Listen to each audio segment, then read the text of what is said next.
Thank you, Tally Olson. We are back. New York Mets baseball, past, present, and future.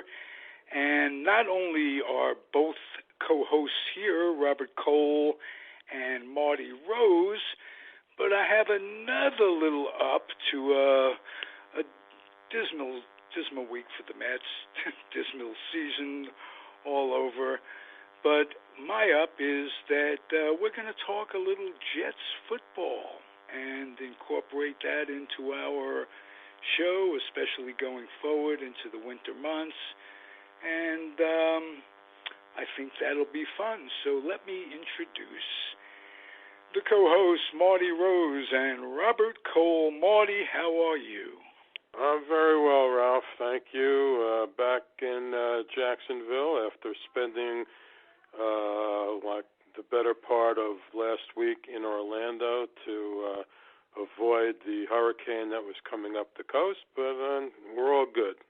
All good, and the baby's healthy, granddaughter? Very good. Yeah, she's doing nice. fine. Thank you. That's nice.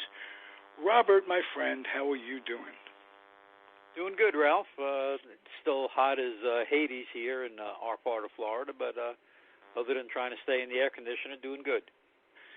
For the most part, fill in, you're both Floridians now, down from the northern part of the East Coast. Fill us in a little bit. I'm in California. In California, was there significant damage to this hurricane, or was it just a lot of bluster and downlines and this, that, and the other thing? Well, it was coming up the eastern seaboard, so Robert, being on the west side, was never in any kind of danger. The question was, how many miles off the coast was it going to be? Was it going to make landfall in Florida or not? So, actually, just some of the beach towns right along the coast got a little, slight damage, nothing really serious, until it went further north. I think it made landfall around South Carolina, the Myrtle Beach area there. Right. And, they got hammered pretty good. Nothing terrible. Nothing near what happened in the Bahamas. No. Nothing even close. I mean, they had a Category 5 sitting there, not moving at all for like 2 days. Just like wiped the whole place out. By the time it got here, it was still off the coast, and it was down to a 2. Which is bad enough, but it's right. Not going to give you any kind of damage like what happened in the Bahamas. Yeah. In fact, in October, my wife and I were supposed to take a cruise to the Bahamas, so we're waiting now to see, what happens with that. Whether we get our ports changed or whether they're still going to try to get us in there. So that'll be interesting. Well, I said Nassau wasn't hit that hard, the main city there. Have either of you been to the Bahamas before? I have. Yes, I have. Mert? No. What's it like, Robert? Not under these conditions, but under general conditions. What's life like in the Bahamas? Yeah, no, it's very nice. My wife had always wanted to go see that hotel, the Lost Hotel Atlantis. So we did that. Took a tour of the Atlantis and everything. Very nice there, but it's very flat. There's no really strong buildings or anything, so I could see, hurricane going over there would just absolutely destroy it and flatten it.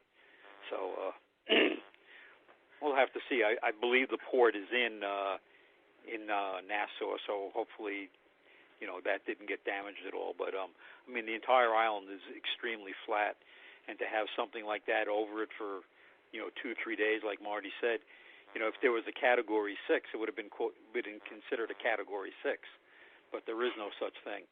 Of course, our president didn't know there was a Category 5 either, so, Yeah, he thought it was going to Alabama, too. So. Yeah, exactly. Do you know what else our president doesn't know? He had his markers with him. The severity our president doesn't know or realize or care or have any inclination to learn about preserving this world that we live in. These catastrophic earthquakes, this extreme in damage, is caused mostly, or if not entirely, by the increased warming of the ocean temperature that fuels the earthquakes. That's my bailiwick. Yeah. Hurricanes. The hurricanes, and that comes under the classification of climate change on some level. You can call it what you want, or warming, planet warming. I don't give a damn.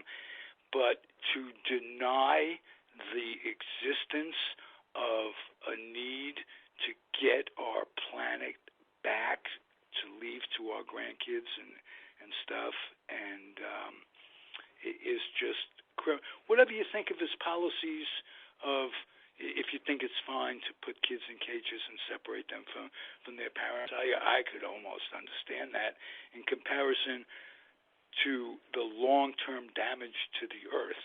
And if you think that, you got a social problem as well. So let's talk a little baseball. How about that? Yes, and just to go back to the president, he was the best baseball player to ever play in New York City. So, we have that. He was the best. Joe Torre, his brother Frank, Frankie Frisch, the Fordham Flash, they paled to him. Correct. Yes. I mean, this guy, he not only had power, he had speed, he had bluster. Wait a minute. He had none of the first two. It was just bluster. Only the third. only the third. Yeah. Kind of a one-dimensional ball player at that. If you just have bluster, what else is there? All right, let's talk quickly a little Mets.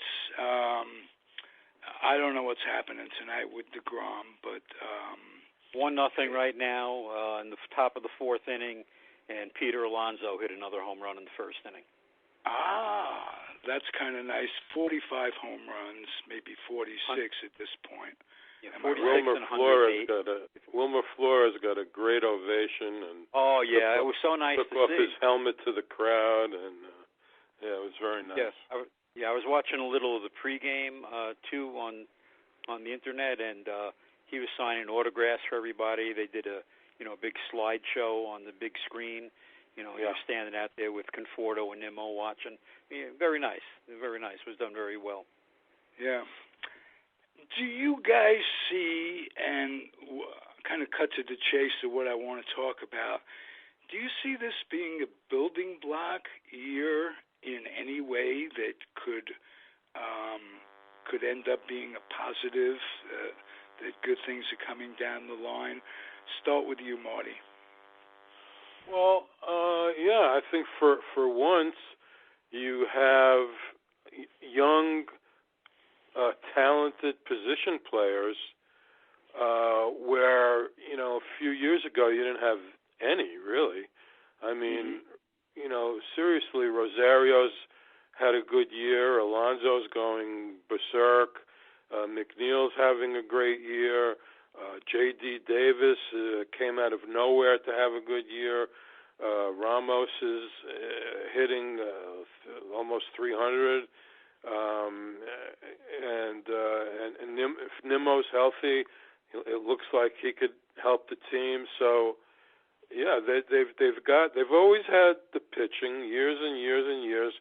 They've always had the pitching, but they never really had solid hitting, and they haven't produced many position players that have gone on to be really good. But now we see some developing. Okay. Before I ask you the same question, Robert, I just want to, this is a statement. I think had Familia and Diaz been what they were expected to be, I think we might have been right up there, given everything else. Agree? Disagree? Yeah. Oh, no, I agree. You know, unfortunately, it wasn't. And, you know, to answer the question before you ask it, you know, that you asked Marty, one big roadblock, okay, Robinson Cano. If that trade hadn't been made, the Mets would be very well set up. You'd have, okay, and I wrote this on my site, too. I don't know if, Marty, you got a chance to read it yet. By rights, next year you should have Alonso at first, McNeil at second, Rosario at short, and J.D. Davis at third. Okay. However, for the next 4 years, you can't have that because you have Robinson Cano. That one trade, okay, is going to bog this team down until the end of that contract, and that's unfortunate.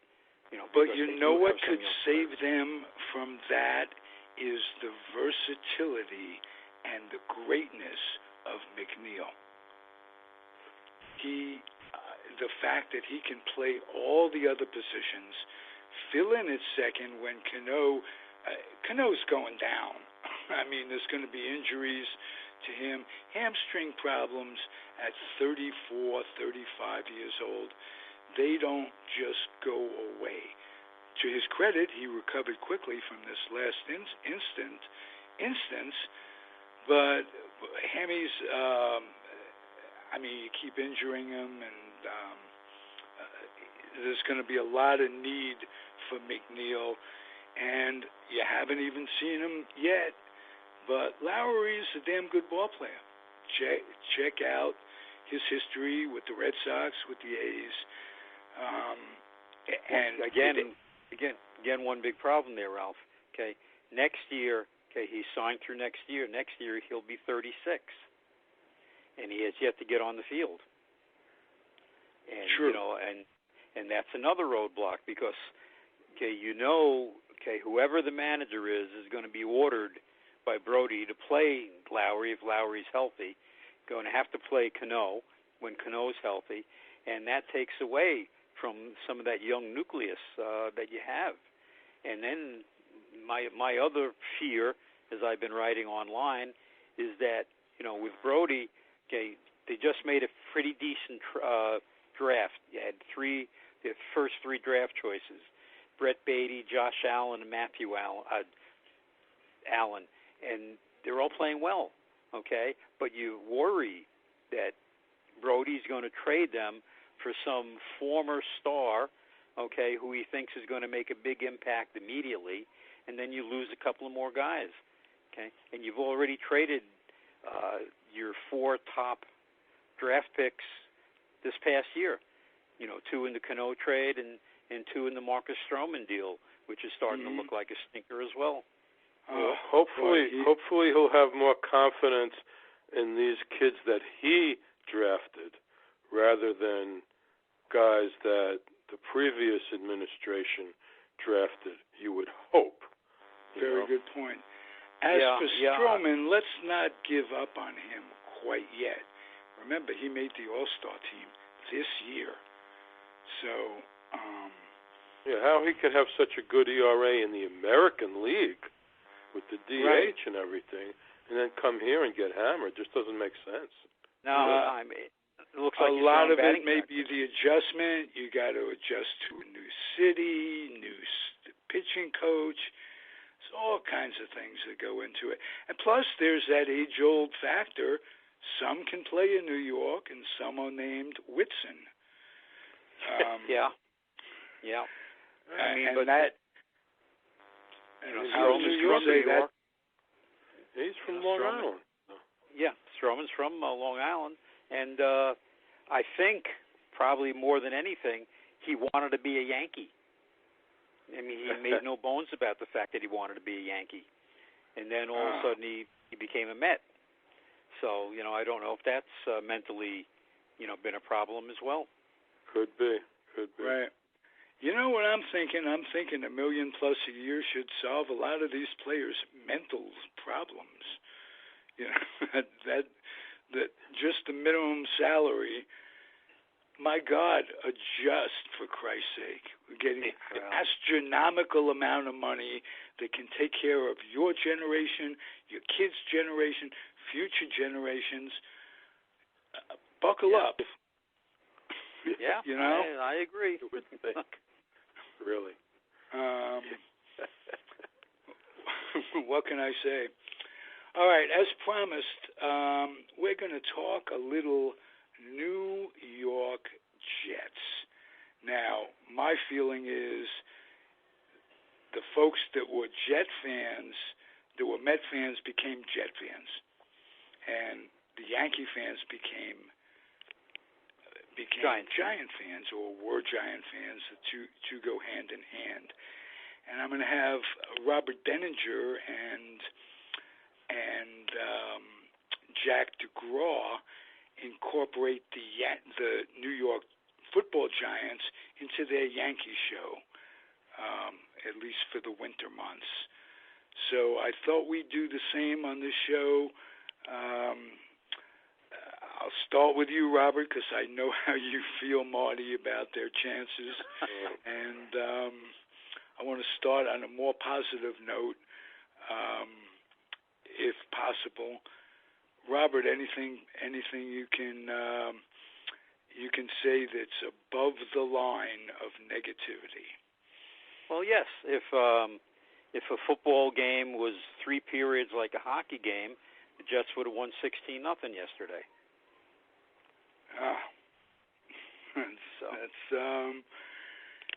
It's above the line, but barely. The if brought it down quite a bit for all of us. But there was a lot of stuff that we saw that was really terrible. I mean, the offensive line is terrible. They could not protect Darnold. He couldn't drop back and throw downfield. They couldn't protect him for like 5 Mississippi. They just couldn't do it. And the kicker, I mean, the general manager that got fired, McCagnon, refused to pay a Pro Bowl kicker. And the kicker is the only guy on the field that is solely responsible for scoring by himself. The kicker. That's it. You make it or you don't make it, And this guy made almost everything last year. The guy Jason, whatever his name was, that we had last year. Myers, I think. And we got nobody now. They're having tryouts again tomorrow. They're going to have their 4th kicker this week. Why? Are you telling me how many kickers are there in college? How many kickers graduated last year? Out of how many schools are there to play football? 200? You telling me that you can't find a kicker that can make an extra point or whatever, 30 yards or whatever it is? There got to be somebody out there. Where do they come up with these guys from that can't make an extra point? And 70% of games are won by 3 points or less.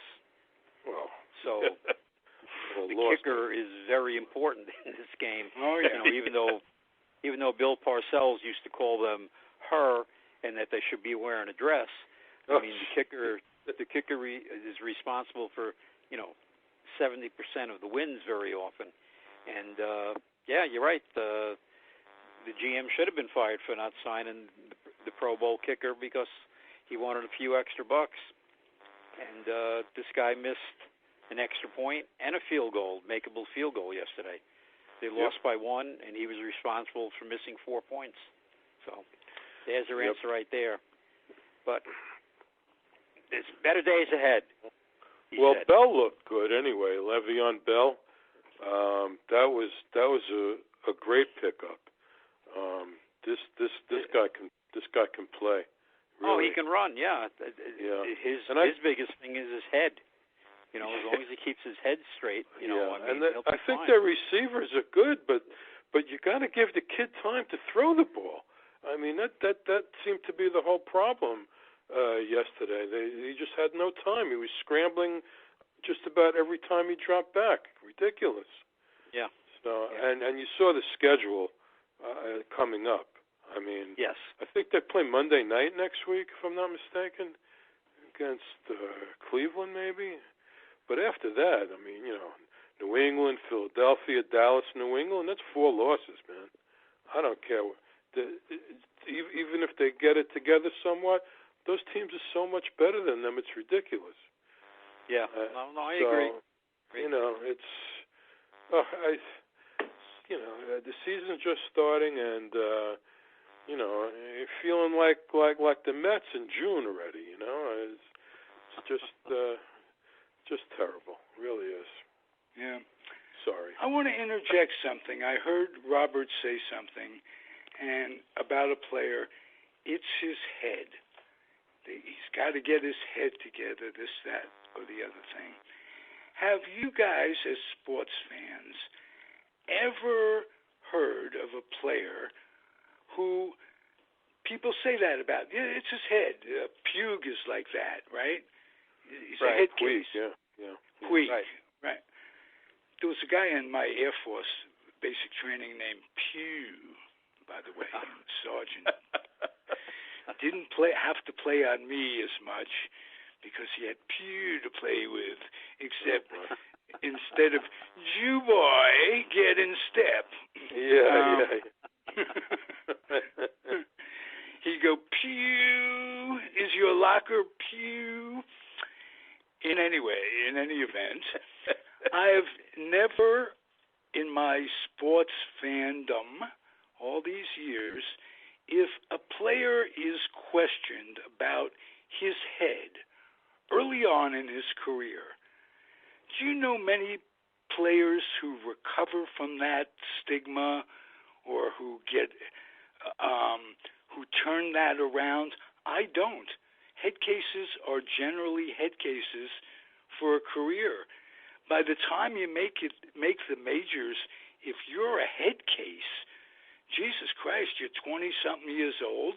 Yeah. You've been in the minors 4 years, or in college, whatever. I just want to know. Probably not. If you could think of anybody who recovers from that moniker, if you think of them as a head case now, you'll remember them as a head case 15 years from now. That's just what I'm throwing out. Well, look at Wally Backman. He's still a head case. Yeah. Lenny Dykstra. 50 years later. Yeah, Lenny Dykstra. Dykstra is fighting salesmen on celebrity fights, this, that, and the other thing. Yeah, he's going to be fighting the Bagel Boss. The Bagel Boss. And Backman is still in domestic disputes. It cost him a job once before. He was going to be the manager of the Mets. Actually, he was going to be the manager of the Diamondbacks. Arizona. Oh, that's right. That's right. Yeah, he had signed with the Diamondbacks, and then that domestic thing came about. And then, he always thought he was going to be the next manager of the Mets, and, of course, that never worked out either. So, to answer your question, once you have that moniker, no, you're never going to get rid of it. And I've never seen anyone that really deserved to have it taken away once they've gotten it. Right. Who, overcome it and prove people wrong, this, that, and the other thing. Yeah. Maybe the one person, now that I think of it, might be Dick Allen.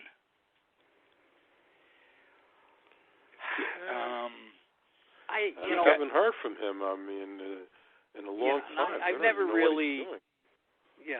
really thought of him as a head case. He got a bad rap by the sports writers and stuff. as being a hard interview and a troublemaker of sorts. But I mean, I wouldn't put him in the same category as Dykstra and Backman, of that sort of thing. Le'Veon Bell didn't play for a whole season, holding out. You got this guy Antonio Brown, who, was ready to quit because they wouldn't give him his helmet that he wanted to, wear. Odell Beckham Jr., kicking nets and getting tangled in them and stuff like that. I mean, and it just continues with those guys, But I always thought Dick Allen was in a different kind of a situation. I never thought of him as a head case. Yeah, I don't know if others did. Yeah, because he was a bit of a rebel. Oh yeah, absolutely. But some of these other guys, I just mentioned, there's something, loose in their minds, in my opinion. Especially if you're a wide receiver in the NFL. I mean, you seem to have be a loose cannon. Yeah. And I don't know, I can't stress the simplicity of how a lot of these guys can get better reputations if they just run every ball out. Purely and simply, every ball. Could be a little pop-up that's going to be caught, may not be caught. The wind may take it. Guy may drop dead on the field and you got a single. Or how could these guys not run a ball out is beyond me, just for the sake of satisfying the manager. No other reason. Well, and it's partly the manager's fault. Puig didn't run one out the other night. I saw that one. He just turned around and walked into the left field, the left side dugout. Right. Didn't even bother to look. Yep. And then you had the couple, this year with Cano, in Callaway, and right. And one of the times Callaway said he was benching him for that reason, and Cano said he didn't tell me that. He told me it was just my rest day. So it's these managers, do these things, and yet the one guy, but Cano could be lying about that right there. Possibly, but nobody called him on it. Callaway never said no, that's not the case. They just kind of let it drop. Yeah. And then the kid in the Dodgers, the one outfielder, he didn't run it out. Was it Peterson, I think? Jock Peterson. The manager took him out of the game immediately. So. Yeah. Hey, we did see the best defensive play of the year against the Mets by the Phillies' Rodriguez in right field that turned that game around for the Phillies. Absolutely was, and I know you guys both saw it, was that an incredible play? Yeah, but that wasn't Rodriguez that night. That was another outfielder. Rodriguez made an incredible play yesterday, diving into foul territory, rolling up against the stands. Oh, okay. That's. I know the outfielder that was in there was a substitute outfielder that day. Right. He wouldn't have been in there except that Harper had gotten hit the night before.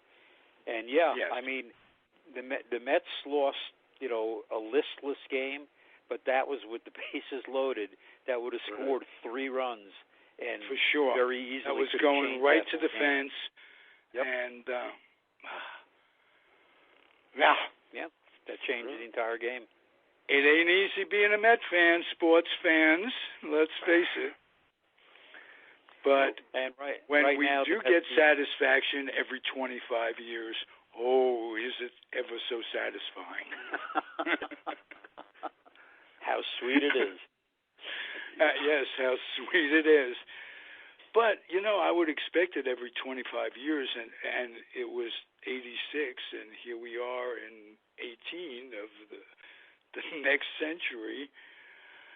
And well, I still got a shot for 84 wins, Ralph. That was my prediction was 84.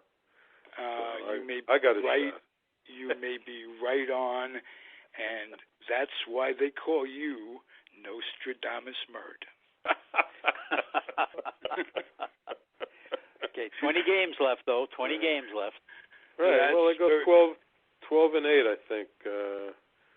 Let's see. They're 72 and 70, right? So, yeah. So they got to win 12 more games, 12 and 8. That would do it. Yeah. 84. Right. Yeah. Well, I still wouldn't mind them getting hot. And, before we go, I came up with something in frustration of Lugo not being able to pitch every day. Certainly, and this week it was not even every day, it was 2 days rest he needed.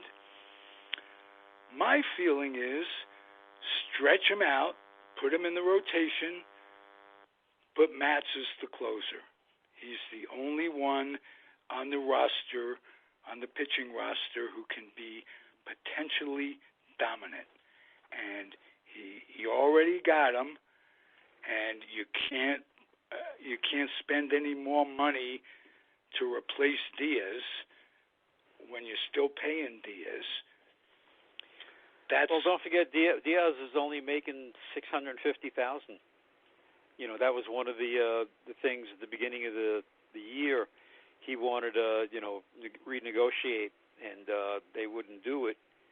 So he's only making $650,000 now. I don't know how much that had anything to do with the way he's pitched this year, but that's a drop in the bucket. I'll ask you both: can they get him back in form, Marty? Is there any chance? Well, with the story with relievers, good 1 year, bad 1 year, good 1 year. So maybe. I mean, he throws 100 miles an hour. I don't see why not.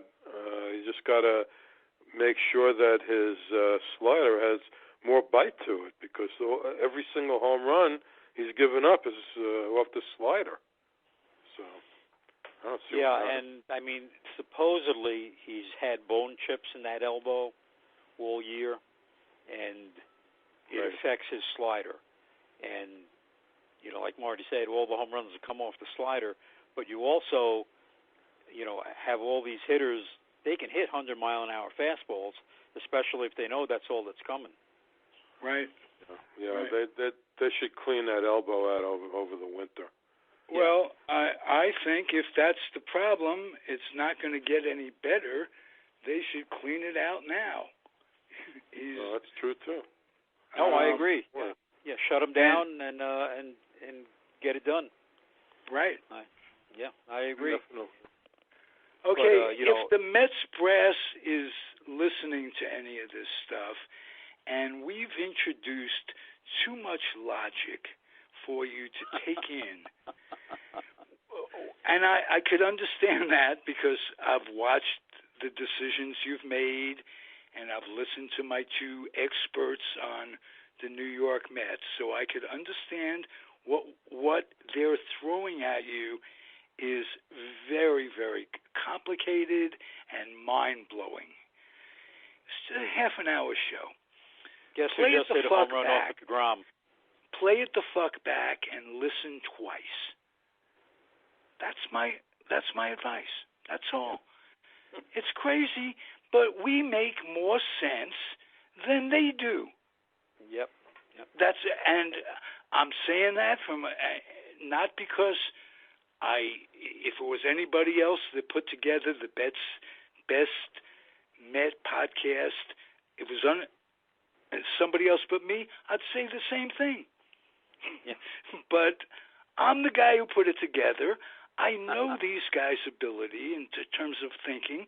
Marty, right on with the prediction of 84. Robert, you guys work together beautifully. I just hope the Met brass, we can get it to these people in some way that they can listen, because nothing complicated. Nothing complicated. Develop your own players from within. Don't be so happy to take on somebody else's problems.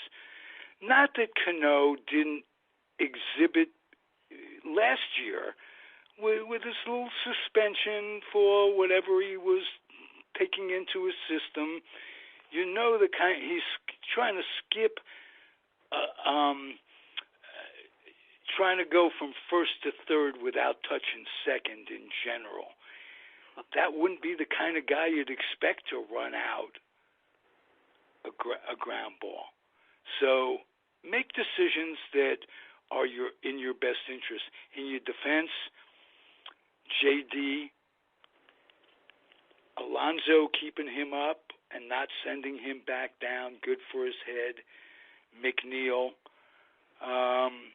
The injuries I can't blame you for, but Mr. Wilpon, look to hire the combination of Marty Rose and Robert Cole next time you're out there. They're in Florida. They're free agents. They're available. Will you give us up, though? Well, that's another thing. I certainly not without remuneration. I'd have to get a Met cap. A gamer, you know. I'm saying I don't want some cheap imitation. If I'm going, and as a matter of fact, there are two of you. I want a Met cap for Tally too. Okay, you got it. All right. So you tell them. Guess who hit a home run off of DeGrom? Flores? Yep. Oh my God. Off the Decker. He's still cheering Wilmer. Yeah, they were. They did. It was a solo home run, so the Mets are still up 2-1, and they gave him a standing ovation. And you wonder if DeGrom grooved it. Well, yeah. In this kind of game, I don't think. Probably not. But who knows? Who knows? Yep. Hey, thank you guys. It was terrific as usual. Thank you for listening, everybody. Comfortably Zoned Radio Network. I'm Ralph Tyko, the weak link of it all, and Robert Cole and Marty Rose are terrific. Adios, everybody. Thanks, guys. Thank you. Good night.